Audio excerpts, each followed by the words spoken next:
What's up, everyone? Welcome into an episode of Inside the Hoosier Mind. I have not done an episode in quite a while, and I'm officially bringing this over to the sports network that I'm lucky enough to be a part of, the All Sports All Plays Network.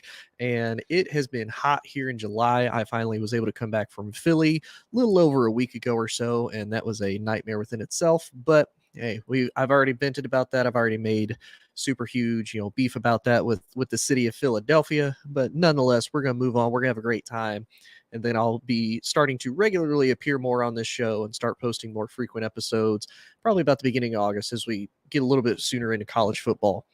Speaking of college football, though, we've had some pretty big news come out with college football with Northwestern University and the allegations of hazing, which has actually led to Coach Fitzgerald, the longtime beloved Coach Fitzgerald of Northwestern, actually being suspended for 2 weeks in the offseason, which that's a lot to kind of dive into. And we're going to touch on it a little bit, but nothing too crazy though. So here's kind of what I wanted to get into with it. So in case people don't know, you can actually find this on thedailynorthwestern.com. Basically talks about the former Northwestern football player that details hazing allegations after Coach Fitzgerald's suspension. I'm not going to go super into it.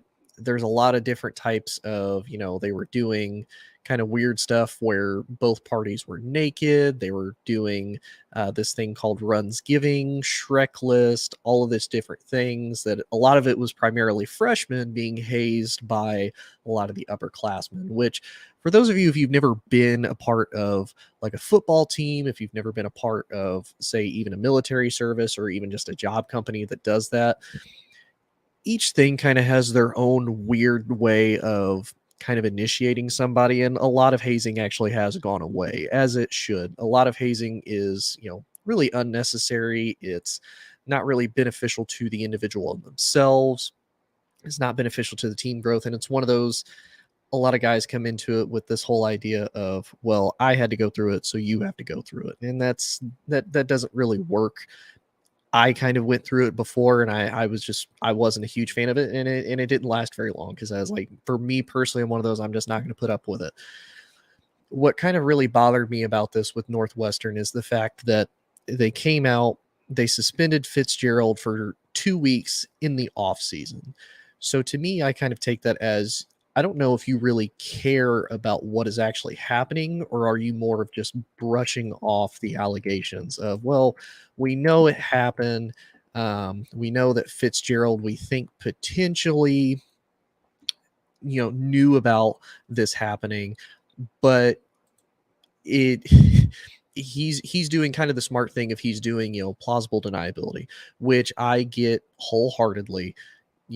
He's, I don't, if it's going on, I don't want to know about it. And I mean, I get that, but at the same time, you're a head coach, what's going on, that this is happening inside of your locker room, and if you're not doing anything about it, then there's an even bigger issue. So the fact that they've gone to this extent, the fact that they punished him when it doesn't really matter, kind of, just, it rubs me the wrong way a little bit. Now there is talks of there might even potentially be a more severe punishment when it comes to the actual regular season. Now that may or may not change as they find out a little bit more. They're going to do an internal investigation. Supposedly when they dug into it, they didn't find as much as what some of these, former players who are all remaining anonymous are saying. And that's kind of the other thing that makes me a little skeptical, is whenever you have, some players that they don't really want to attach their name to it, which I get in the regards of maybe they're afraid of backlash, maybe they're afraid of being ostracized, maybe they're afraid of the university or the alumni also being against them if they do. So I mean, I get it, but there is part of me that kind of wonders, why wouldn't you almost basically put a name to what you're saying? Like you're willing to be brave enough to actually stand up and say it. And it really makes me wonder, but the other kind of weird thing is that they supposedly, I have not found anything to actually, back this up. They have potentially offered a gentleman by the name of Jalen Kitna offer in the transfer portal. But again, I haven't found anything actually to go along with that. In case people don't know, Jalen Kitna was actually just recently charged with 5 felony counts of basically child pornography and entered a plea deal. And basically, those charges were dropped, and he has to serve 6 months probation for each charge, which is also crazy. But they offered him in the transfer portal, which is super crazy because to me he shouldn't be playing at all ever again. But that's just me, and I'm not going to dive super deep into that one. But it really makes me wonder what is happening with Northwestern. That this is a program they haven't been very good. They went to a Big Ten championship a couple years ago, and even a little bit before that, they went to another Big Ten championship. So this is a team that has been up there, that has been, competitive even in the Big Ten West, when the Big Ten West is all honesty. I don't even know what to think of the Big Ten West as it stands currently. I could see Wisconsin potentially coming out of the Big Ten West. I've seen some people even make the argument for Iowa. I've seen some people, me personally, I think Nebraska and Wisconsin are going to be the two duking it out for the West. However, though, it's one of those. Northwestern, we kind of know is going to be at the bottom, but the fact that they're doing all of this, all of these people are resigning, they're leaving for other positions, really, really makes me wonder what all is going on in Northwestern, to the point of, hey, we're gonna suspend some people in the off season when it doesn't really matter. We're gonna let other guys go. It's, to me, that's really sketchy, and it's a really bad look for Northwestern, especially in the fact that they're at least academically regarded as one of the best schools in the country, and they're doing all of this crazy stuff. So it kind of it rubs me the wrong way, and it's weird whenever I see something like that. But what I do want to talk about, though, that I also heard today, and especially being a Hoosier, being here in Indianapolis, and I remember watching this happen, the question was brought up earlier: is Andrew Luck a Hall of Famer? And there's a lot of people that I saw, especially Colts fans, very, very negative against this. They're like, absolutely not. He's a quitter. And I heard a couple different takes on whether or not people believe he really is a Hall of Famer or not. I'm one of those. I'm not going to say he's a Hall of Famer just because he wasn't able to play as long as he should have. He was in the league for 7 seasons. He was only able to actually play 6. But whenever he was actually healthy and a starter, the Colts never had a losing record. Now, he was also with a really crappy offensive line. They were ranked the 6th worst in the country. He had the 28th ranked defense at one point. I mean, this is a team that they had T.Y. Hilton, they had Andrew Luck, they had core good pieces, but that offensive line was an absolute terror. They didn't have anybody to protect him, so he's having to scramble and run. And the point was brought up, the fact that, with all of those bad offensive lines, with a terrible defense, his rookie year, 2012 to 2014, he took the Colts 11-5, 11-5, and 11-5, all 3 years. So he went 33-15 his first 3 years in the league with a crap offensive line and a crap defense. That's pretty damn impressive for just your first 3 years. Now, a lot of other people will say, well, he didn't play long enough. And that's kind of my thing that makes me a little iffy on whether or not I would, necessarily put him up there as, hey, he deserves to be in Hall of Fame.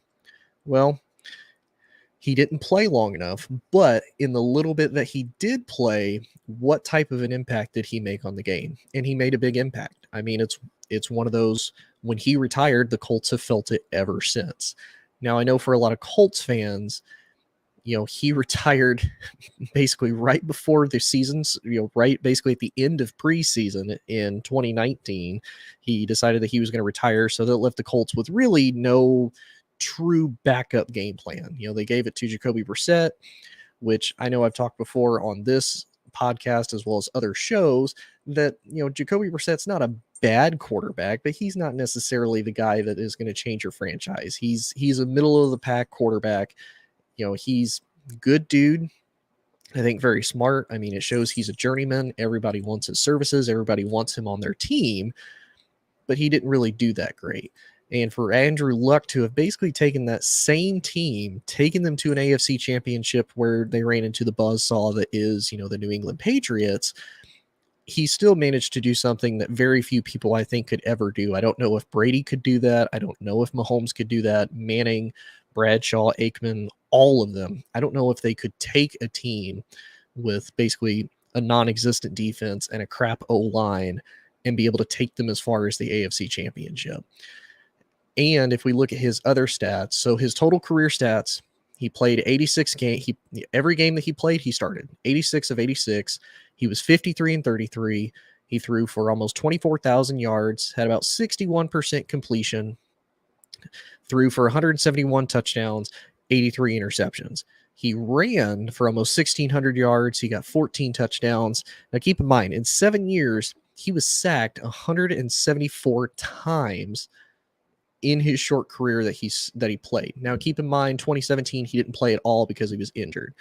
So if we take that divided by 6, he was sacked average 29 times a year. And looking at it, his rookie year he was sacked 41 times. The year before he got injured in 2016, he was sacked 41 times. And then when 2018, once they had finally got a very good offensive line, probably one of the best in the league, he was only sacked 18 times. But it obviously took a mental toll on him, and I do feel bad for the guy. I mean, he gave everything he could. He was tired of just being hurt. I think the big thing though was just timing. The fact that he timed, the timing wise of when he decided to retire is what I think hurts Colts fans the most. And I think a lot of Colts fans, they're mad at him at the fact that he quit,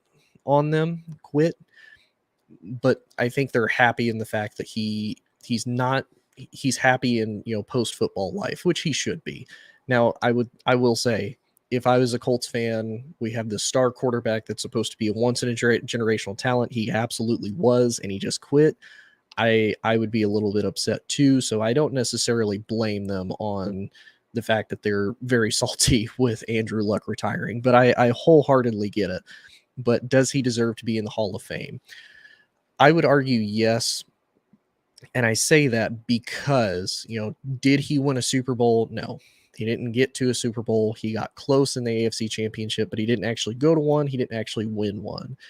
We can look at a lot of guys in the Pro Football Hall of Fame and like, do you really deserve to be in there or not? And that's really become a question here of lately of, who truly deserves to be in the Hall of Fame? Are they just giving away the position in order to be in it? Yeah, you could probably make an argument for just about everybody on whether they should or shouldn't be in there. I mean, Joe Namath is one that should he be in there? Because, I mean, he had a losing record. He got one Super Bowl with the Jets, and that's all he did. I'm one being a Cowboys fan, at least, watching Eli Manning. His career was literally 500, but he has 2 Super Bowl rings against one of the greatest franchises, one of the greatest quarterbacks to ever play the game. He has 2 wins against him in the Super Bowl. He's the only quarterback to have ever done that ever. He will be in the Hall of Fame, not only because of that, but also his last name. So for Luck, to me, he filled in probably the biggest shoes that you could ever fill with a franchise. Same with Aaron Rodgers and Brett Favre, slid right in, became a great quarterback. Same with Andrew Luck. You had to replace the great Peyton Manning in Indianapolis, and then you come into a city that loves, accepts, and embraces you.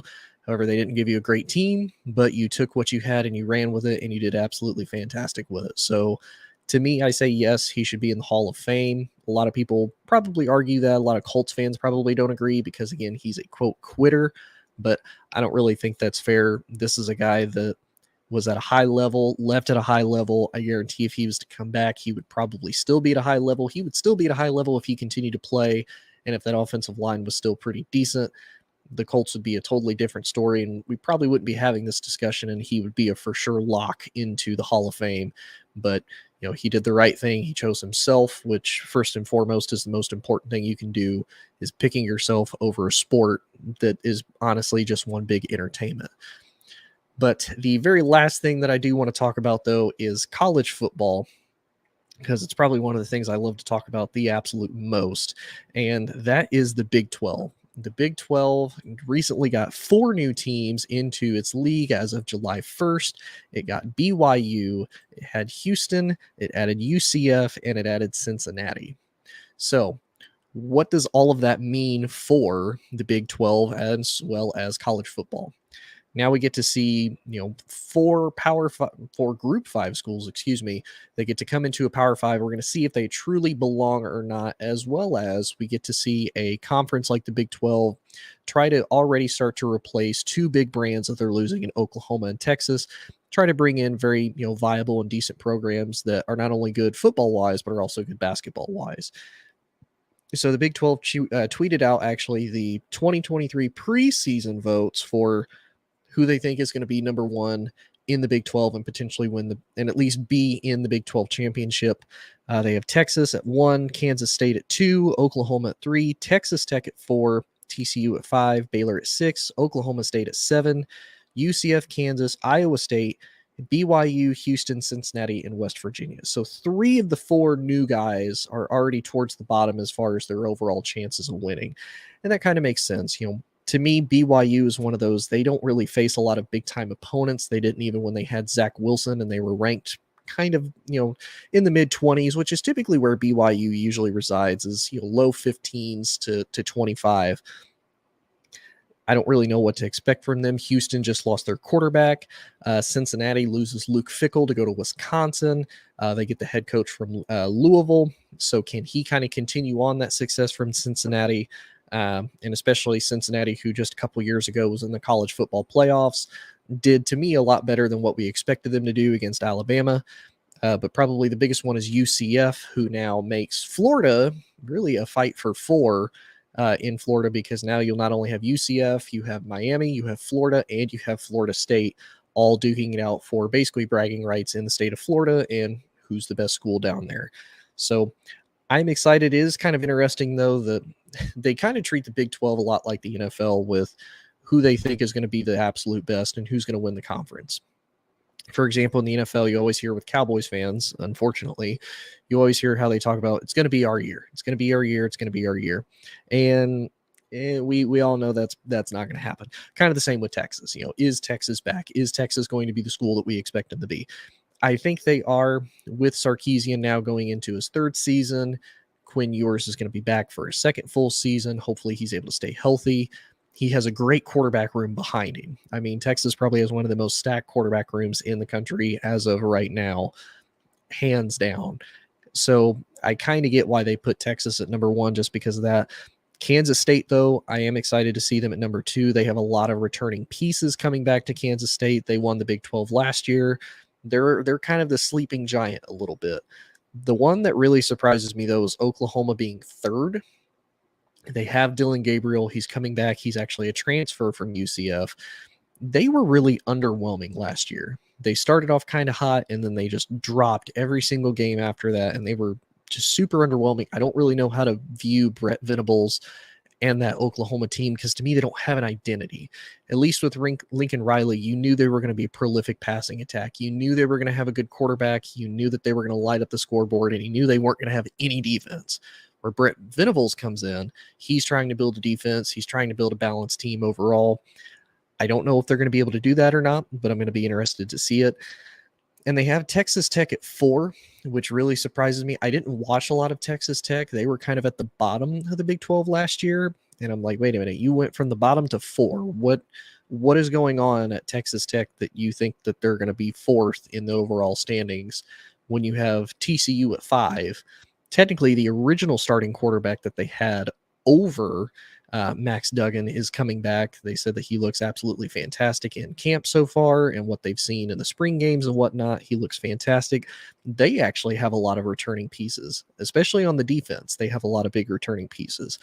The thing that really kind of makes me wonder, though, is TCU runs a super unique defense in the 3-3-5 scheme. So 3 defensive linemen, 3 linebackers, and then basically 5 defensive backs in the backfield. So it's almost kind of like they're running nickel coverage all the time, which was a little odd, but they were able to make it work.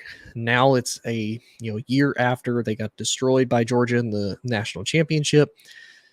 Will people be able to kind of figure TCU out, and will they get this lucky a second time around with being able to tap into that and kind of basically being an underdog that nobody really expects them to do what they were able to do? And Max Duggan counted a lot for that. He was not only a good passer, but he was great as far as being able to run the ball, giving them another option with his legs, being able to get the first down. And of course, if anybody watched the game, the Big 12 championship, he played his absolute heart out to get them tied with Kansas State to at least get them in the position to potentially win. Kansas State just ended up winning it overall, though. So I can't really blame him for that one. But I'm super excited to see what the Big 12 does. I'm super excited to see college football as a whole. I'm excited to see what Ohio State can do with Kyle McCord. Is he truly going to be a guy that's going to be able to elevate them with Emeka Ibuka, with Marvin Harrison Jr.? Will that defense now, a second year under the new defensive coordinator, be able to do extremely well? Can they keep back up with Michigan? How does Michigan do with kind of a rebuilt offensive line, but still one of the best? They still have Corum. They still have Edwards. I'm not really super knowledgeable on their wide receivers, but I know a lot of their wide receiver core is coming back. The biggest thing is going to be the offensive line. And we actually just have breaking news. Northwestern has just fired Pat Fitzgerald with the hazing allegations with the program. So that just happened on July 10th at 6:55 p.m. Eastern Standard Time. So it was kind of only a matter of time. I think this was one of those that once they put in the suspension, they're like, we'll do this as a quick thing just to I guess show that they're looking into it. But to me, that's such a bad look when you don't even at least say, we've suspended him without pay indefinitely until we figure out what's going on, just so that way you at least show that you're taking it seriously, not this weird, oh, here's 2 weeks in the off season, you're not going to get paid, and then then you're fine. So I'm not really surprised that they fired him. It's one of those, again, if the allegations with all the hazing, and again, you guys can look into it at thedailynorthwestern.com. It goes super in depth as far as all the different stuff that's happened, all the allegations. It goes into super, super depth. I even heard on the radio earlier through the Doug Gottlieb show that there was even some potential racism in there with the African American players would have to shave their dreads, but the white guys didn't have to. There's a Hispanic player that also said that there was racism going on in the locker room too. So it is unacceptable as a coach and as a leader, because as a leader, as a good leader anyway, you kind of always know what's going on. Again, you may not always want to address it, and some of it you may say, I'll let my offensive coordinator, I'll let my locker room leader guys take care of it. Now, if they're not, that's your job as the head coach to step in and stop that. But I will say overall, from a football perspective, it sucks that Pat Fitzgerald has been fired. He was with Northwestern for absolute ever. And it just kind of sucks to see him go. He's one of the longest tenured, coaches in the Big Ten currently, and he ended up just getting the axe, unfortunately. But I appreciate everyone tuning in. Hopefully you enjoyed the episode. I know it's a little bit short, but this is one of those doing it by myself. This is a little hard when you're trying to figure everything out, but I appreciate everything that you guys do. Please like, share, and subscribe this. Please follow me on Facebook, Instagram, YouTube, TikTok at Inside the Hoosier Mind. You can also find me wherever you find your podcast, on Twitter at Inside the Hoosier Mind. If you like me, you like some of the content, you like the guys that I work with on previous shows, you can actually find me on the All Sports All Plays Network as well. We have a whole slew of shows. We have shows covering the WNBA, the regular NBA, baseball, soccer, football, MMA. MMA is a huge thing for ASAP. So please check it out. Please like, share, and subscribe. Thank you all for everything. And I will see y'all later. Everybody have a great night. Everybody have a great weekend. And I will see y'all in a couple weeks. Peace.